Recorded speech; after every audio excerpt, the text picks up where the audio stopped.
உச்சநீதிமன்றத்தில் தீர்ப்பு வழங்கினது ஒரு வரலாற்று மிக்க சிறப்பு தீர்ப்புன்னு எல்லாருமே சொல்கிறாங்க. ஆளுநருக்கும் குடியரசுத் தலைவருக்கும் தான். ஏண்டா மாநிலங்களில் சட்ட மசோதா நிறைவேற்றி அதை ஒப்புதல் கழிச்சா அதுக்கு பதில் சொல்லாமல் அவங்க அப்படியே நிலவியில் போட்டு அதை காலம் கடத்திக்கிட்டு இப்படியே செஞ்சிகிட்டு இருந்தாங்க. இதுக்கு எதிர்ப்பாக தமிழ்நாடு அரசு வழக்கு தொடர்ந்ததில் உச்சநீதிமன்றம் நேற்று தெளிவான விளக்கத்தை சொல்லிடுச்சு. அதாவது எதிர்க்கட்சியாக இருக்க மாநிலங்களில் ஆளுநராக நியமிக்கப்பட்ட நீங்கள் அவங்க கொண்டு வர சட்டத்திட்டங்களையே அதை என்னாண்டு சரி பார்த்து அதை உடனே பரிசீலனை செஞ்சு அதுக்கு முடிவு தெரிவிக்கணும்.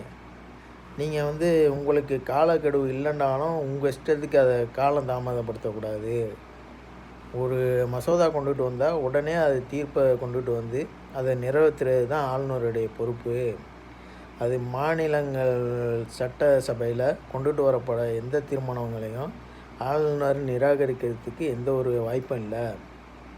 உங்களுடைய கருத்து என்னவோ அதை தெரிவிக்க வேண்டியது தான் உங்களுடைய கருத்து.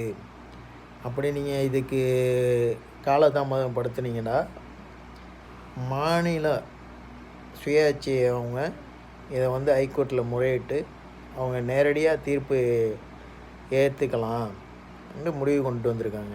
இது ஆளுநருக்கு சரியான சம்மட்டியான அடி. ஆளுநர்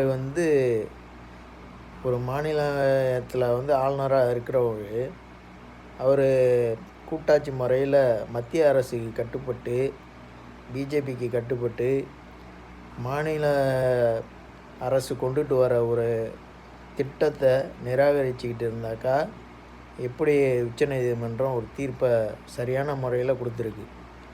அப்போ இனி வரக்கூடிய காலங்களில் ஆளுநராக இருக்கிறவங்க மாநில அரசு என்ன சட்டத்திட்டங்களை கொண்டுட்டு வருதோ அதை நிறைவேற்றுறதுக்கு உடனே கையெழுத்திடுங்க. அதை விட்டுட்டு அப்படியே காலம் கடத்தலாம். மத்திய அரசு ஒத்துக்கிட்டாக்க தான் நம்ம கையெழுத்து போடணும், இல்லைண்டா அதை தூக்கி கிடவையில் போடுவோம் என்று செஞ்சிங்கனாக்கா இதே மாதிரி ஒவ்வொரு முறையும் உச்சநீதிமன்றத்தில் முறையிட்டு தங்களுக்கு தேவையான அதிகாரத்தை பெறக்கூடியதாக இருக்கும். இது தமிழ்நாட்டில் மட்டும் இல்லை, மத்திய அரசுக்கு எதிர்க்கட்சியாக இருக்கக்கூடிய அனைத்து மாநிலங்களிலும் இதே மாதிரி செயல் தான் நடந்துகிட்ருக்கு.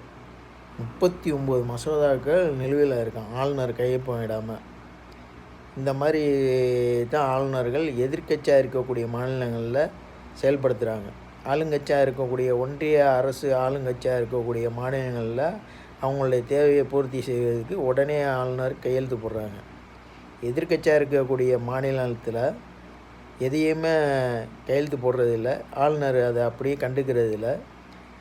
அதை அப்படியே நிலுவையில் போட்டு மக்களுக்கு தேவைப்படுகின்ற அந்த திட்டங்களை அப்படியே தள்ளுபடி செய்கிறாங்க, காலம் கடத்துகிறாங்க.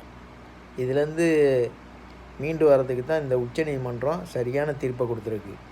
உரிய காலத்தில் நீங்கள் அதுக்குள்ள விளக்கத்தை கொடுக்கணும். அப்படி இல்லைண்டா உச்சநீதிமன்றமே அதுக்கு ஆணை வழங்கும் என்று சொல்லியிருக்காங்க. இது சரியான தீர்ப்பு, மக்களுக்கு பயன்பெறக்கூடிய தீர்ப்பாகவும் இருக்கும்.